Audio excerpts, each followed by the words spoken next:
You're listening to the Do Something More podcast, and this is episode 9 with Lori Muir and the work she does with her family's Ironman Q Foundation and supporting cancer families.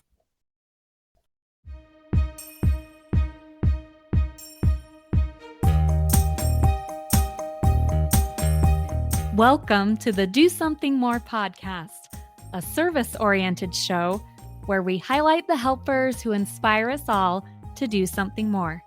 I'm your host, Melissa Draper. Thank you so much for being here.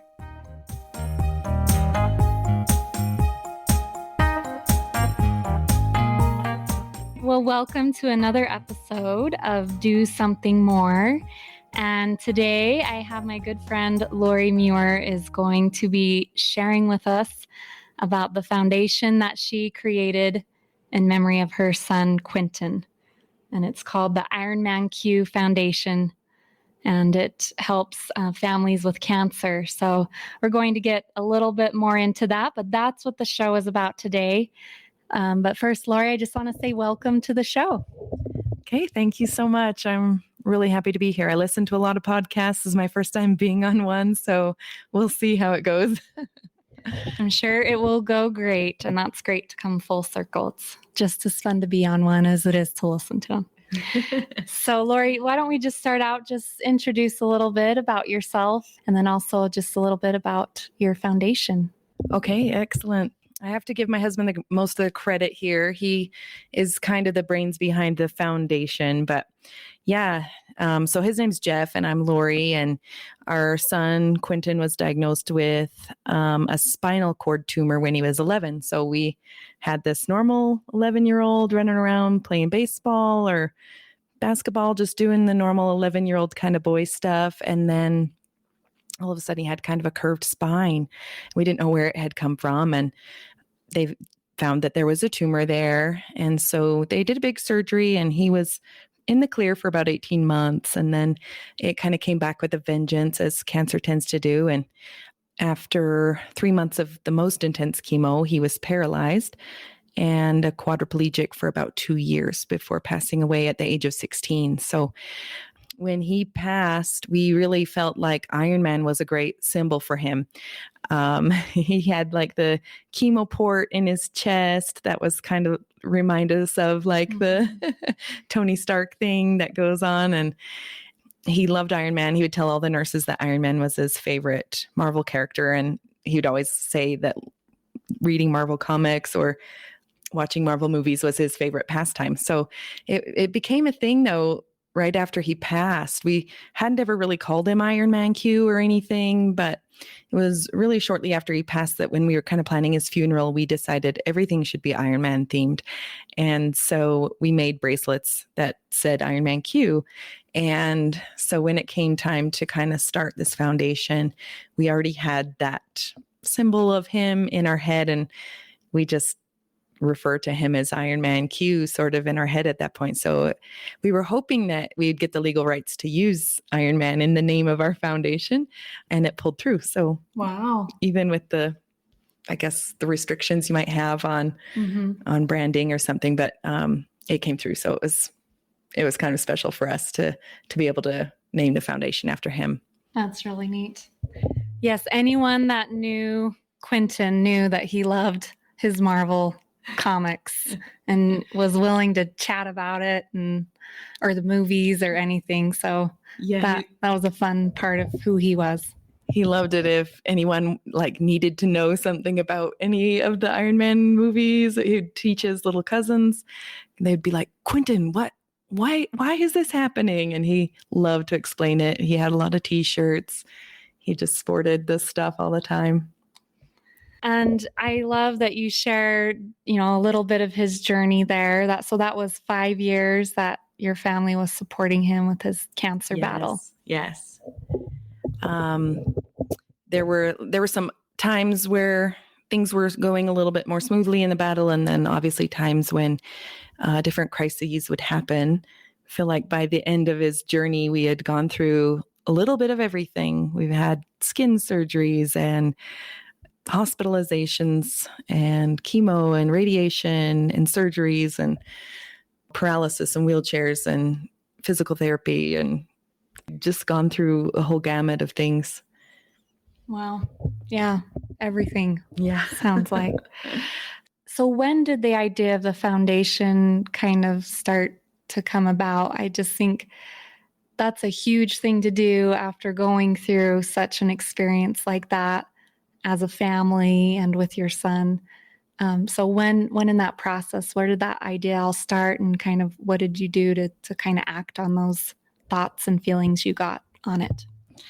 I guess the first thing was he passed away in February, and I work at a high school, so I was his English teacher, and every year we'd kind of go to the end of year senior assembly where they'd give out scholarships, and we knew that they gave out a lot of scholarships in honor of people. And as we had done some fundraisers and as people donated for his funeral expenses, we had built up a little account for him.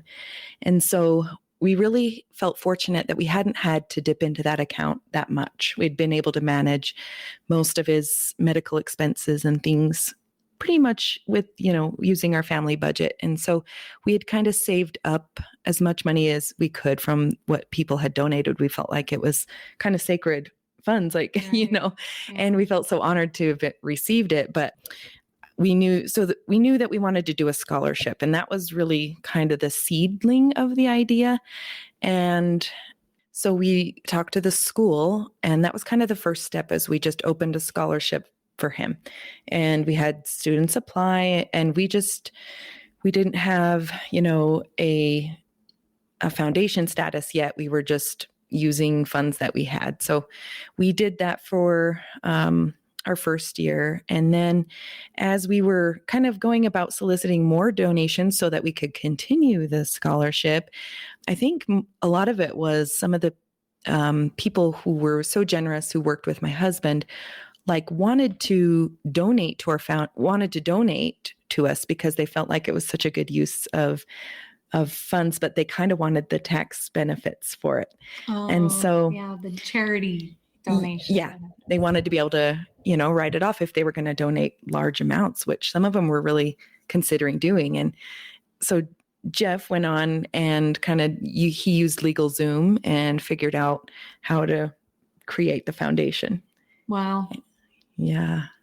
So you just really started on your own, learning all the For sure. the step-by-step legal and even what you did to get the name legal. So did it take a long time to be able to go through that whole process? Yeah, much longer than we originally had anticipated. We didn't know too much about it, but it was pretty in depth, and it took Jeff a long time. I think during that time I was wiped out.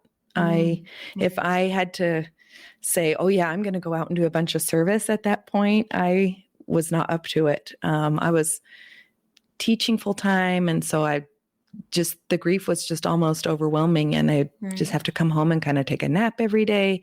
I wasn't thinking about, let's start a foundation, but I think where Jeff's skills, and I think that's just the nice thing, is we could kind of combine our skills and our energy and our gifts together to kind of create this. But I was at a place where I was not having the energy to do it, but he did. And he had a little bit more of the motivation, we got to make this official so that we can keep getting a lot more donations and do a little bit more with it. So yeah, it took probably a year, maybe a year and a half to get it fully functional from the time we kind of started the paperwork.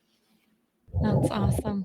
And I think that is completely understandable to need to take a step back and work through that grieving process. But amazing for the things that sounds like fell into place for your husband to be able to keep moving forward with it. Definitely. So I love that. So I would love to hear now, you mentioned you did a scholarship at the high school that Quinton attended. So for the graduating seniors each year. And so I'd love to hear some about that and maybe some of the other things that you've been able to do with your foundation. Yeah. So the first year we just it wasn't very well publicized. Nobody knew too much about it. We had one boy apply, and so he got the scholarship. And we had 3 or 4 girls, and we decided it would be one boy, one girl. And so we gave those out. And it was really touching to just be able to stand up at that, assembly and kind of share a story and share why we were giving this scholarship. And then it just felt very validating to be able to do that. And healing and a touching part. We were very early in the grieving process at that point. But so Quinton was a junior when he passed away, and we knew that the next year would be huge. We thought about him graduating. It was a very painful time, but it made it so much easier on us emotionally to be able to give out. And so we took a pretty big chunk of money at that time. And I think we had a lot of his friends apply or people in our ward. And so we gave out 6 that year. Wow. Yeah. It was just a beautiful thing to call them each up one by one and to see the little tears on their faces or the happiness in their eyes that, they were going to be able to go to college in honor of Quinton, and that maybe their college experience would mean a little bit more to them, knowing that this boy who didn't get to go to college is now going to college with a lot of these kids. I've heard of experiences from people who are close to us that they've thought of him when they were taking tests or when they were learning material, and they think Quinton would have loved to know this. He was so curious. So the scholarship just feels like a really right thing for him, because I could really picture him doing well in college and thinking, just loving to learn. And so it really fit with Quinton and who he was and that kind of thing. And so we've given, some years 2, some years 4 or 5 scholarships each year. Yeah. That's a beautiful legacy for him and for your family. And I love hearing how that's obviously those that have received it have been touched by those experiences as well. Yeah, and I just think that's such an admirable thing to do when your family's grieving and going through those things, to use that grief to launch some other young adults into what can be a crazy time of life and to give them something to carry forward. So that's beautiful. Well, I know you've also used it now to also help other families that are kind of going through the same experience, have children that have been diagnosed with cancer. Yeah. So the summer after we received the foundation status, I kind of sat down to build a website, and hadn't built one before, but just thought we need a website to kind of manage this foundation stuff. So as I built the website, it was kind of a process for me to say, what do we really want to do for kids with cancer? So we've got these kids going to college, but we really want to help kids with cancer. I think there's a general authority quote that's like, if you can have the strength to help somebody else in the same circumstance you've been in, that it's super healing and super admirable, or it's something to aspire to, attain to. So it's like, yeah, we're gonna try to help these cancer families. And so we had already done, maybe at that point, like some Christmas boxes where we just kind of get information on the ages of the kids fighting cancer. There's a Facebook page for moms who go to primary children's who have kids with cancer. And so I use that Facebook page to find people who might apply for our Christmas program. So we kind of had the Christmas program, we had the scholarship, and then we just kind of added another component of just care packages that we could send out more randomly, or more when a child is diagnosed, or when they really need it, when maybe they're experiencing a resurgence of the cancer. So I kind of set that up and made it so we could give. One thing about Jeff is that he really loves to buy gifts and toys for kids. And so he'll shop all year round. And he's going to be a good grandpa. He is. He really, it's just kind of up his alley. I don't know. I'm not great with gifts or toys, but he likes that. And so, yeah, we decided to send boxes, to make them care packages and boxes, and we send gift cards and other things to help the families financially, sometimes checks, but we just have them fill out a Google form and kind of see what their needs are and see what we can do to help them at that time. And we go from there. And he's really good about like matching their interests and their favorite color or their favorite animal. And he will go on and find just the right game for them. And cute. We just tried to draw on experiences of what it was like to have Q in the hospital and what kinds of things he would take his mind off of things, and tried to send the family a big package of that kind of goodness. And seems like they really give us a lot of positive feedback that that's a fun experience for their whole family. That's great. Yeah, I could imagine that after your 5 years of supporting your own child through that experience, you would have an idea of what families might need, and also that it's varied. There's so many different needs while someone's going through something like that as a family. Yeah, I think every family, definitely needs different things and likes different things, but we just try to figure it out. I think moms need something special too. And so one thing I've done with the grieving moms is we've had the foundation sponsor a kind of a retreat for other angel moms. And we will spend a night having dinner and talking and sharing things. And it's been eye-opening to me how quickly you can form bonds with these moms who you share like so much with right off the bat. So every member of the family kind of needs something a little bit different. We try to meet some of these various needs. Even siblings at times too. Oh, absolutely. We love to figure out something that we can send to the siblings that they might like, because we look at our daughters and how kind of left out they feel. And we knew at the time that they did, but there was not much we could do about it. And I don't know, we just like to try to involve the siblings because it's a big deal for them.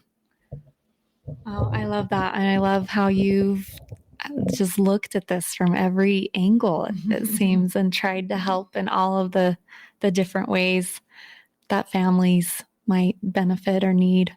So, and I love that idea of retreat. What a powerful thing for women to be with other women that just get it, probably, that know what you're going through, and you can connect in that way. Yeah, it's funny. I think the Spirit really helped me figure out how to do that. Like I say, I'm not a real go-getter. I don't love to just plan things for other people. I don't, it didn't seem like something that was going to be in my wheelhouse, but I remember just reading, again, we have another Facebook group for moms who are angel moms. And so many of them were saying it's Christmas time and I'm just drowning in grief and I don't know what to do. And can we please get together? And I was about to just scroll past it and be like, oh, it's so hard, and I get it. But I was about to just kind of keep scrolling and not really think about it. But something told me, like, just throw it out there. If I do a retreat, will you come? And we did. We had moms, even though it was the Christmas season, we had moms come from St. George, and it was a big deal. And it was really so healing for a lot. Well, and I love to hear, it seems, how you and your husband, Jeff, have just followed through and acted on some of those thoughts and ideas. So maybe not all of us will have the experience you've had, but I think every one of us in our own realm of experience or the things that we've gone through, we get those ideas. And it's just so impressive to me how both of you, even during hard grieving times, have followed through with those and acted on them. Yeah, it's undeniable. You think, I can't do that. That's not me. But it's like I say, it only takes a moment to stop scrolling and think about someone else and think about what they might need, and we think, oh no, that's just a weird thought. That's not the Spirit working on me. But it's so obvious to me that that's where our best promptings come from. And we just, have to rise to the occasion a little bit, pull yourself up and gather the confidence to be like, yeah, I can be that person to just fill this need. I can step out of my comfort zone and organize something. I don't have to be perfect at it, and it doesn't have to be wonderful, but I'm going to do something. Yeah. I don't know. I'm going to try. Yeah. On that note, I know we were talking beforehand how this could be a tender interview because all these things are done in memory of your son that's passed on. But just on that same note, one of the goals of this podcast is to do that, is to inspire others to do something more, to act on those thoughts that they've had.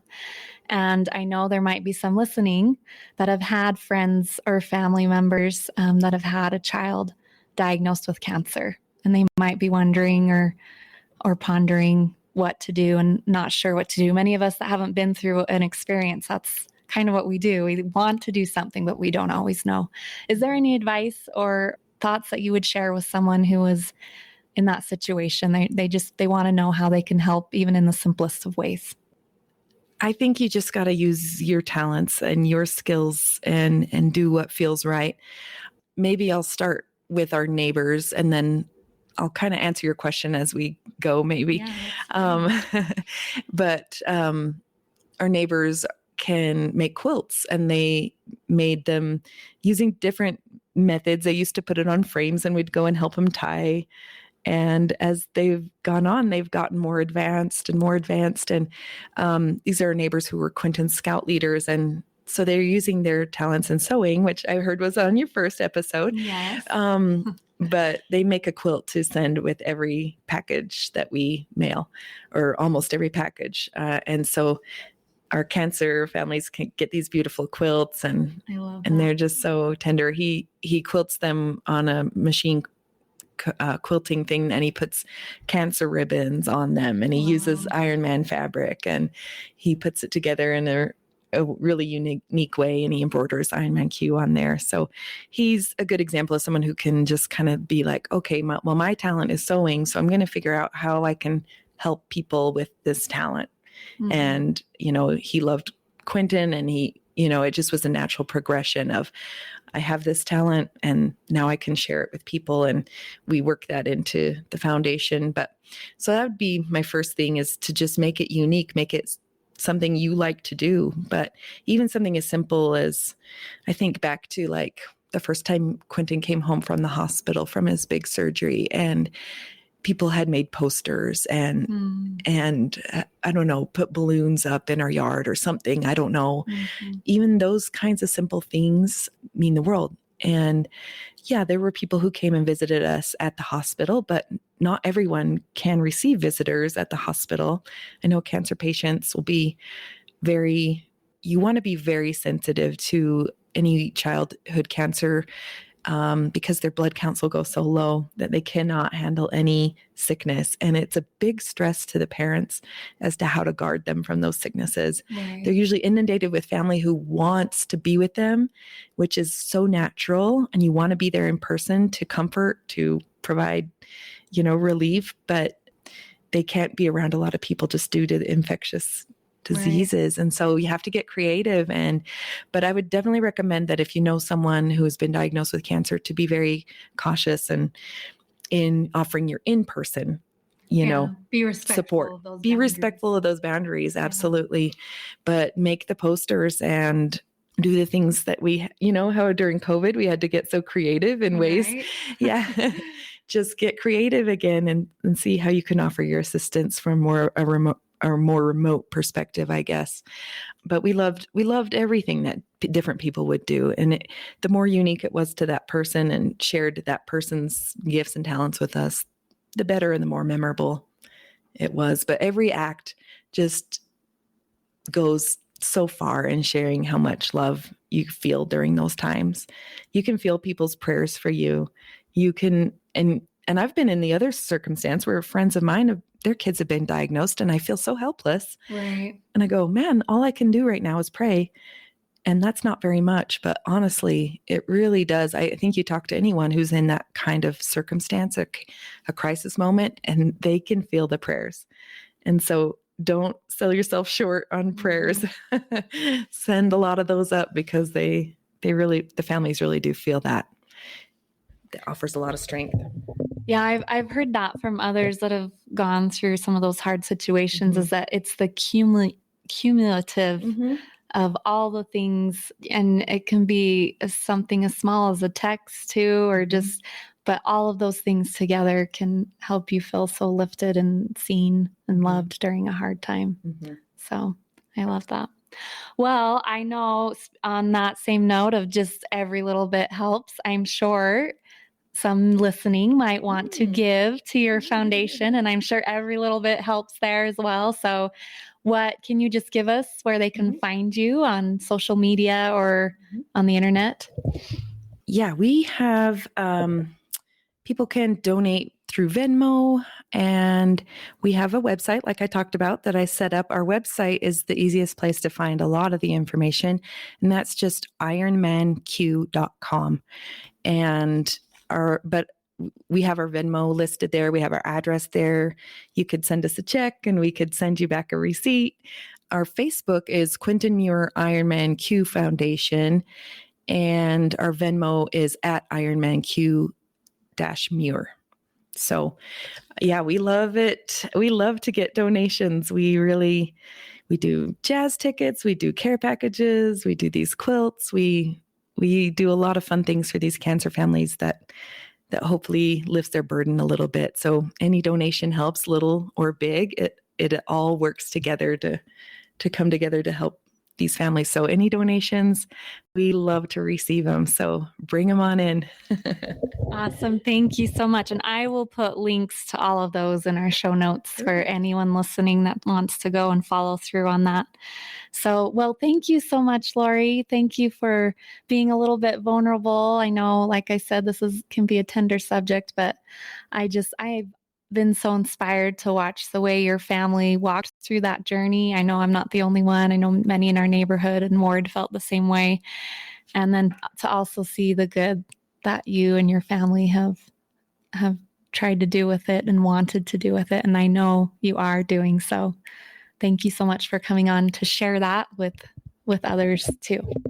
Oh, thank you. I feel like any chance I get to talk about Q and to share a story is a blessing to me, and is very healing. So even just a quick conversation like this, it means a lot to us. So I'm really happy that we got to do this together tonight. I feel your support. I feel your love. And I'm excited for this podcast you're doing. I think it's so wonderful. You're going to do a wonderful job. Well, thank you so much. I appreciate that. And yes, thank you for being willing to share. So absolutely. That concludes my interview with Lori Muir. And I'm just so grateful for her willingness to share, and that all of you listening got to learn more about her son, Quinton, and also the things his family is doing in his memory with their foundation. I'm so impressed with the example Lori and her husband, Jeff, are of following through on the thoughts and promptings that have come to them and using their experiences to bless others. I know it's not always easy for any of us to do that when going through hard things or experiencing grief or loss. But I love how Lori shared it can be so healing to do service. And on that note, if while you were listening to this, you felt touched by the things you heard that they're doing with this foundation and would like to donate in Quinton's memory, you can go to their website again. Lori mentioned this, but I'll share it again. You can go to ironmanq.com, scroll down to the bottom, and it will show you the various ways, including their Venmo, that you can donate to their foundation. So I will also share links to those in the show notes, and we'll include their Facebook page as well, their Ironman Q Facebook page link as well, if you'd like to go to their social media. And I would also love to invite you, if you've been listening to this podcast or you've heard a few episodes and like what you're listening to please subscribe or follow us on whatever listening app you are using. Those subscribes and follows can help us be seen by new eyes and found by others that might be interested in this kind of content that we're creating. So please go subscribe, go follow, and also you'll get to see each new show as it uploads and is live each week as well. So thank you so much for being here. We'll see you next time.